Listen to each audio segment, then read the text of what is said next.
اعوذ باللہ من الشیطان الرجیم بسم اللہ الرحمن الرحیم الدرس الثانی والثلاثون رب اشرح لی صدری ویسر لی امری واحلل عقدۃ من لسانی یفقہوا قولی رب یسر ولا تعسر وتمم بالخیر آمین یا رب العالمین۔ دروس اللغۃ العربیہ لغیر الناطقین بہا بک 3 کا 32واں سبق آج ہم شروع کر رہے ہیں، اور اس سبق میں بہت ہی اہم کنسیپٹ ڈاکٹر عبدالرحیم صاحب آپ کے لیے لے کے آئے ہیں، اور وہ ہے جی مستثنیٰ۔ آپ کو یاد ہوگا کہ ہم نے بیسک کورس میں منصوبات کی بحث میں مستثنیٰ کو پڑھا تھا کہ مستثنیٰ ایک ایسا منصوب اسم ہوتا ہے جسے حرف استثناء کے بعد لایا جاتا ہے۔ ٹھیک ہے، کیوں لایا جاتا ہے؟ اس لیے لایا جاتا ہے تاکہ یہ بتا دیا جائے ماقبل جو حکم جاری ہو رہا ہے مستثنیٰ پہ وہ حکم لاگو نہیں ہوا، مستثنیٰ اس حکم سے آپ کہہ لیں کہ بری ذمہ ہے۔ تو بیسک کورس میں ہم نے مختصراً صرف یہ پڑھا تھا کہ مستثنیٰ جو ہے یہ بھی منصوب آتا ہے، لیکن اس کے لیے شرط ہے، وہ شرط یہ ہے کہ مستثنیٰ منہ جس میں سے اسے نکالا جا رہا ہو وہ بھی مذکور ہو اور کلام بھی جو ہے وہ پازیٹیو ہو۔ ان دو شرائط کے ساتھ مستثنیٰ جو ہے یہ لازماً منصوب ہوتا ہے۔ ٹھیک ہے، لیکن اس سبق میں چونکہ مزید چیزیں بھی آئیں گی تو میں چاہوں گا کہ سب سے پہلے ہم ذرا مستثنیٰ کی بحث کو اچھی طرح سمجھ لیں۔ پہلے اپنے الفاظ میں ہمارے جو علماء نے، ہمارے بزرگوں نے جو ڈیٹیلز دی ہیں اس حوالے سے ہم اس ٹاپک کو اچھی طرح سمجھ لیں، پھر انشاءاللہ تعالیٰ جب سبق کی طرف جائیں گے تو سبق 100% آپ کے لیے انشاءاللہ کلیئر ہو جائے گا، اور آپ ہر لائن کو، یعنی جہاں بھی استثناء والا کنسیپٹ آئے گا اس کو آپ اچھی طرح انڈرسٹینڈ کرنے کے قابل ہوں گے۔ سب سے پہلے ہم کچھ انفارمیشن جو ہے وہ اکٹھی کر لیں اپنے ٹاپک سے ریلیٹڈ۔ تو چلتے ہیں جی پہلے انفارمیشن کی طرف، پھر انشاءاللہ تعالیٰ سبق کی طرف آئیں گے۔ مین ٹاپک ہے جی ہمارا الاستثناء، ادات الاستثناء کے ذریعے۔ یہاں پر پہلا لفظ جو آیا ہے اس کو ذرا سمجھ لیں۔ پہلے میں آپ کو ذرا بتاتا چلوں کہ یہ ٹیکسٹ میں نے آپ کے لیے کاپی کی ہے، وہ جو لسان القرآن بکس کی سیریز ہے، 3 بکس ہیں، اس میں مجھے بہت اچھا لگا تھا۔ مختلف بکس سے کنسلٹ کرنے کے بعد مجھے یہاں پر کمپریہنسو جو ہے وہ ڈیٹیل نظر آئی، تو میں نے اسے آپ کے لیے سلیکٹ کر لیا۔ تو ادات الاستثناء، ادات الاستثناء کے معنی ہے استثناء کا ٹول۔ ٹھیک ہے، ہر کام کے لیے کچھ ٹولز ہوتے ہیں، تو استثناء کے لیے جو ٹولز استعمال ہوں گے ان کو ادوات الاستثناء کہا جائے گا۔ ادوات جمع ہے اداتن کی، اداتن واحد ہے اور ادواتن یہ اس کی جمع ہے۔ تو ادات الاستثناء کے ذریعے، یعنی استثناء کے ٹول کے ذریعے، استثناء کے لیے استعمال کیے جانے والے لفظ کے ذریعے اس کے بعد آنے والے اسم کو، ذرا غور سے ڈیفینیشن کو ذرا دیکھیے گا تاکہ بات بالکل کلیئر ہو جائے آپ کو۔ ادات الاستثناء کے ذریعے اس کے بعد آنے والے اسم کو اس کے ما قبل کے حکم سے خارج کرنے کو نحو کی اصطلاح میں استثناء کہتے ہیں۔ استثناء کسے کہا جاتا ہے؟ استثناء کہتے ہیں ادات الاستثناء کے ذریعے، ادات الاستثناء استعمال کریں گے آپ، اس کے ذریعے اس کے بعد ایک اسم آئے گا، اس کو اس کے ما قبل کے حکم سے خارج کرنے کو نحو کی اصطلاح میں استثناء کہا جائے گا۔ مثال آپ کے سامنے آئے گی تو بات بالکل کلیئر ہو جائے گی۔ مثلا نجحت الطالبات الا زینبا، تو ذرا نوٹ کریں کہ یہ آپ کا الا جو ہے نا یہ ہے ادات الاستثناء۔ ٹھیک ہے، اس کے ذریعے ہم کیا کر رہے ہیں؟ اس کے بعد آنے والے اسم، اس کے بعد اسم کون سا آ رہا ہے؟ وہ آ رہا ہے جی زینب۔ اس کے بعد آنے والے اسم کو ہم خارج کر رہے ہیں، کس چیز سے خارج کر رہے ہیں؟ ما قبل کے حکم سے خارج کر رہے ہیں۔ ما قبل حکم کیا لگ رہا ہے؟ ما قبل حکم یہ لگ رہا ہے، ذرا ان دونوں کو ہائڈ کریں اور جملہ پڑھیں، کیا بن رہا ہے؟ نجحت الطالبات، طالبات کامیاب ہو گئیں، طالبات کامیاب ہو گئیں۔ حکم لگ رہا ہے کامیابی کا، کامیابی کا حکم لگایا جا رہا ہے، اور کس پہ لگایا جا رہا ہے؟ طالبات پر۔ تو طالبات کامیاب ہو گئیں، یہ جو کامیابی کا حکم ہے اس میں سے زینب کو نکالا جا رہا ہے، خارج کیا جا رہا ہے اللہ کے ذریعے سے۔ ماں کا بل حکم لگا کہ طالبات کامیاب ہو گئی اور اللہ کے ذریعے زینب کو لایا گیا اور زینب کو اس حکم سے خارج کر دیا گیا سوائے زینب کی، یعنی زینب پر وہ حکم نہیں لگا، زینب کامیاب نہیں ہوئی۔ امید ہے بات کلیئر ہوگی، ٹھیک ہے۔ ابھی میں مزید سرکل نہیں کر رہا، وہ انشاءاللہ تعالیٰ آپ کے سامنے آ جائے گی بات۔ اس جملے میں طالبات پر کامیابی کا حکم لگایا گیا ہے، بالکل ٹھیک ہے، اور ادات الاستثناء اللہ کے ذریعے اس کے بعد آنے والے اسم زینب کو کامیابی کے حکم سے خارج کر دیا گیا ہے۔ امید ہے بات اب 100% کلیئر ہو گئی ہوگی۔ آگے چلتے ہیں۔ استثناء کا اسلوب ادوات الاستثناء، وہی ٹولز آف استثناء، مستثنیٰ جسے ایگزمپٹ کیا گیا ہے، جس پر وہ حکم نہیں لگا، اور مستثنیٰ منہ پر مشتمل ہوتا ہے۔ مستثنیٰ منہ کیا ہے ابھی ڈیٹیل اس کی سامنے آ جائے گی۔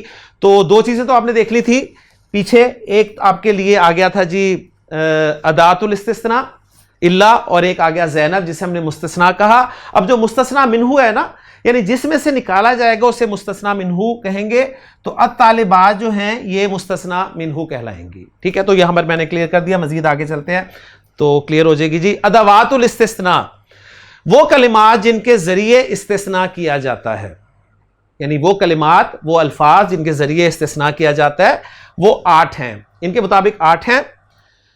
اللہ سب سے اہم ہے جو ہمارے اس سبق میں اور ویسے بھی زیادہ تر استعمال ہوتا ہے۔ اللہ 1، غیر 2، سوا 3، ادا 4، ما ادا 5، خلا 6، ما خلا 7، حاشا 8، اور لیسا اور لا یکونو یہ بھی ہیں۔ تو یہاں پر غالباً لکھنے میں غلطی ہو گئی ہے، ٹوٹل بنتے ہیں جی 10، اور گرامر کی دوسری کتابوں میں 11 جو ہیں ادوات الاستثناء گنے جاتے ہیں، اور جو 11واں جو دوسری کتابوں میں ملتا ہے وہ ہے سوا حمزہ کے ساتھ، سین، واو، الف اور حمزہ، وہ بھی ایک آپ کہہ لیں کہ ادات الاستثناء کے لیے استعمال کیا جاتا ہے۔ تو ہم اس میں تھوڑی سی چیز یہ کر لیتے ہیں کہ جن کے ذریعے استثناء کیا جاتا ہے وہ 11 الفاظ ہیں، 10 یہ جو بورڈ پر آپ کے سامنے آ رہے ہیں، اور ایک ہے سوا، سین، واو، الف اور حمزہ۔ اب مزید بتا رہے ہیں کہ ان میں سے اللہ حرف ہے، اللہ حرف ہے، غیر، سوا یہ اسماء ہیں، ما ادا، ما خلا، لیسا، لا یکونو افعال ہیں۔ تو 3 طرح کے ادوات الاستثناء ہو گئے جی، حرف، اسم اور فعل۔ اللہ صرف ایک حرف ہے، باقی غیر، سوا اور وہ سوا جو ہم نے ڈالا ہے 11واں وہ اسماء ہیں، اور باقی سب کے سب افعال ہیں، ٹھیک ہے۔ یہ ڈیٹیل ویسے آپ کے لیے میں رکھ رہا ہوں تاکہ آپ کو کام آئے۔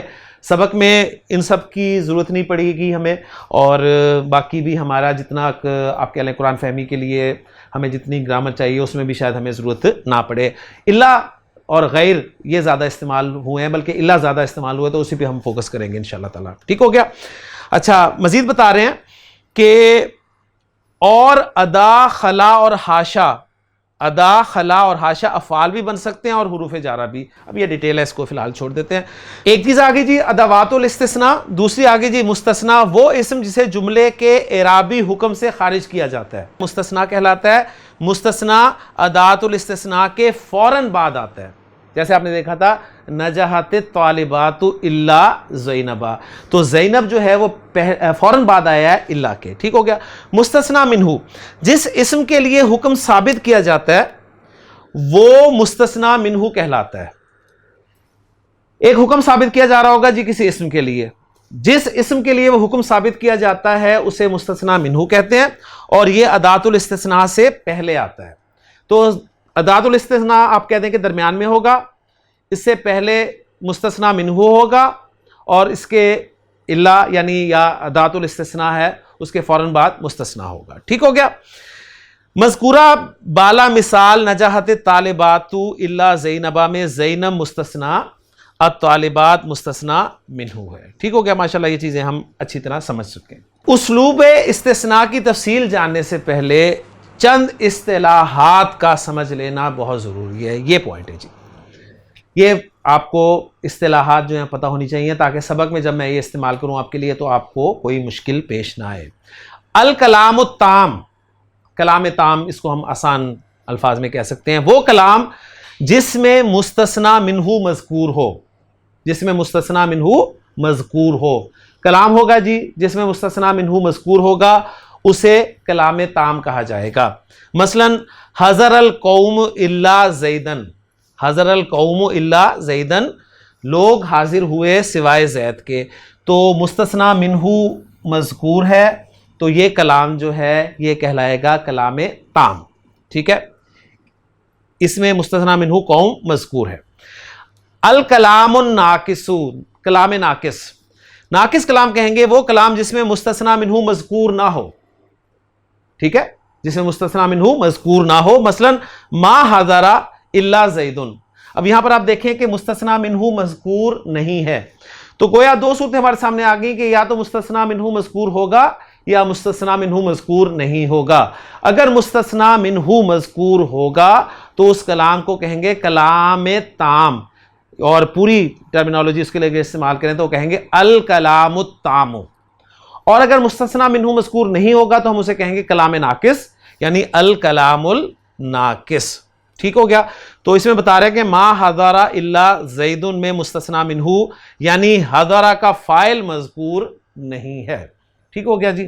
آگے چلتے ہیں جی، ایک اصطلاح جو آپ نے یاد رکھنی ہے وہ ہے الکلام الموجب، الکلام الموجب، کلام موجب، وہ کلام جو مثبت ہو، منفی نہ ہو، پازیٹیو کلام ہو، مثبت ہو، منفی نہ ہو۔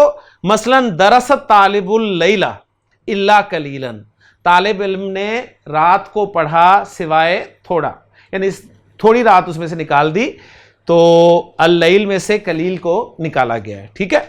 تو اس میں اگر آپ دیکھیں تو الا جو ہے آپ کا حرف استثناء ہو گیا، اللیل جو ہے یہ مستثنی منہ ہو گیا، اور قلیل جو ہے یہ مستثنیٰ ہو گیا۔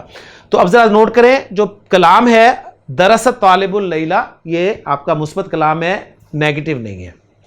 الکلام غیر الموجب، کلام غیر موجب، وہ کلام جو منفی ہو، منفی کلام ہو، چاہے لفظاً ہو یا معنن۔ لفظاً سے مراد کیا ہے کہ لفظاً کوئی لفظ منفی کے لیے استعمال ہو رہا ہو، نفی کے لیے لفظ استعمال ہو رہا ہو، ما استعمال ہو رہا ہو، لا استعمال ہو رہا ہو، ٹھیک ہے۔ جیسے ما درست طالب اللیلہ الا قلیلا میں یہ آپ کہہ لیں کہ ما استعمال ہو رہا ہے تو ہم اسے لفظاً کہیں گے، ٹھیک، جملہ لفظاً منفی ہے۔ اور یعب المسلم الا الصدق، یہاں پر یعب المسلم میں کوئی لفظ منفی والا نہیں ہے لیکن جملہ منفی ہے، یہ ٹھیک ہوگا، جملہ منفی ہے، تو یہ مانن منفی ہو گیا، صحیح ہے۔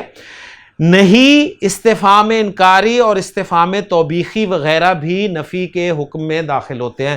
اس میں سے ہم نہ ذرا اس کو انکاری اور استفہام توبیخی اس کو کاٹ دیتے ہیں تو ہماری بات اتنی کافی ہمیں سمجھ آ جائے گی انشاءاللہ کہ نہیں اور استفہام بھی نفی کے حکم میں ہوتے ہیں۔ اب سمجھ لیجیے، میں آپ کو آسان لفظ میں بتاتا ہوں کہ کلام موجب ہوگا ایک، اور ایک کلام غیر موجب ہوگا۔ کلام موجب ہوگا وہ کلام جس میں نہ تو نفی ہوگی، ٹھیک ہے، نہ ہی استفہام ہوگا اور نہ ہی نہیں ہوگی، یہ تین چیزیں نہیں ہوں گی تو وہ کلام موجب ہوگا۔ اگر کلام میں یہ تینوں چیزیں موجود ہوں، نفی آ جائے، نہیں آ جائے یا استفہام آ جائے تو وہ کلام غیر موجب کہلائے گا آسان الفاظ میں۔ ایک یہ ٹرمینالوجی آپ کے سامنے آ گئی، پہلی کیا تھی؟ کلام تام اور کلام ناقص کی، دوسری آ گئی کلام موجب اور کلام غیر موجب، اور تیسری آ رہی ہے الاستثناء المتصل اور الاستثناء المنقطع۔ اس کو بھی سمجھ لیں، الاستثناء المتصل وہ استثناء جس میں مستثنی منہ کی جنس میں سے ہو، استثناء متصل کہلاتا ہے۔ جنس میں سے ہو کیا مطلب؟ یعنی مستثنی منہ کے افراد میں سے ایک فرد ہو، ٹھیک ہے، یا اس کا ایک جزو حقیقی ہو۔ بہت اہم پوائنٹ ہے، اس کو سمجھیں۔ مستثنی اگر مستثنی منہ کے افراد میں سے ایک فرد ہے، یا وہ جو مستثنی منہ ہے اس کا کوئی جزو حقیقی ہے، تو اس کو کہا جائے گا الاستثناء المتصل، استثناء متصل.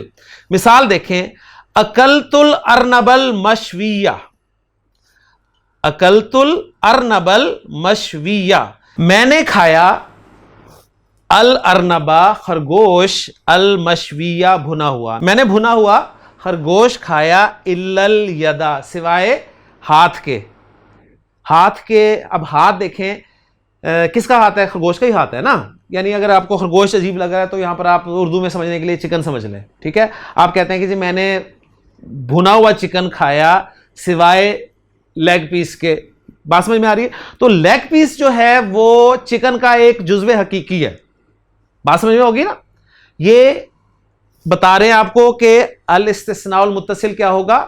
مستثنا جو ہے یا تو مستثنا منہو کے افراد میں سے کوئی فرد ہو، جیسے لوگوں میں سے زید، زید لوگوں کا ایک فرد ہے، ٹھیک ہے، یا زید طلباء کا ایک فرد ہے، یہ صورت ہو. یا وہ مستثنا جو ہے مستثنا منہو کا جزو حقیقی ہو، جیسے کہ آپ کہیں کہ لیگ پیس جو ہے وہ چکن کا جو ہے وہ جزو حقیقی ہے. کلیئر ہوگی جی بات.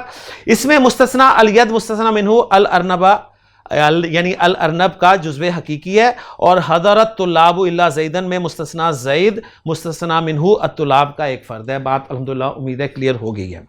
دوسرا ہے جی الاستثناء المنقطع. استثناء منقطع وہ استثناء جس میں مستثنا منہو کی جنس میں سے نہ ہو، اس کی جنس میں سے نہ ہو. استثناء منقطع کہلاتا ہے، یعنی نہ تو اس کے افراد میں سے کوئی فرد ہو اور نہ ہی اس کا جزو حقیقی ہو. مثلا حضرت طلاب طلبہ حاضر ہوئے الا سیاراتہم سوائے ان کی گاڑیوں کے. اب گاڑیاں جو ہیں وہ دیکھیں طلبہ میں سے نہیں ہے، ٹھیک ہے نا. یعنی طلبہ ایک جنس ہے، ایک آپ کہہ لیں کہ عاقل جنس ہے، وہ ایک انسان ہے، اور گاڑی جو ہے وہ اس کی جنس میں سے نہیں ہے، اور نہ ہی طلبہ کا کوئی جزو حقیقی ہے کہ آپ کہیں کہ اس کے ساتھ ہر طالب علم کے ساتھ لگی ہوتی ہے، ایسا بھی کچھ نہیں ہے. تو یہ ایگزامپل آ گئی. مثلا حضرت طلاب الا سیاراتہم میں سیارات جو ہیں وہ طلاب کا فرد نہیں ہے. اور بلت الطیور الا آشاشہم، یہ دوسری ایگزامپل دی ہے، اس میں دیکھیں جی الطیور پرندے اور آشاش کہتے ہیں گھونسلوں کو، ٹھیک ہے. تو اس میں ایگزامپل میں بتا رہے ہیں کہ آشاش جو ہے طیور کا جزو حقیقی نہیں ہے. ٹھیک ہو گیا نا. یعنی گھونسلے کا تعلق تو ہے پرندے کے ساتھ لیکن اس کا کوئی جزو حقیقی نہیں ہے، جس طرح لیگ پیس جو ہے وہ آپ کہہ لیں کہ اس پرندے کا ایک جزو حقیقی ہے. تو امید ہے بات کلیئر ہوگی کہ تو تین طرح کی اصطلاحات آپ کے سامنے ہیں جی. پہلی کلام تام اور کلام ناقص.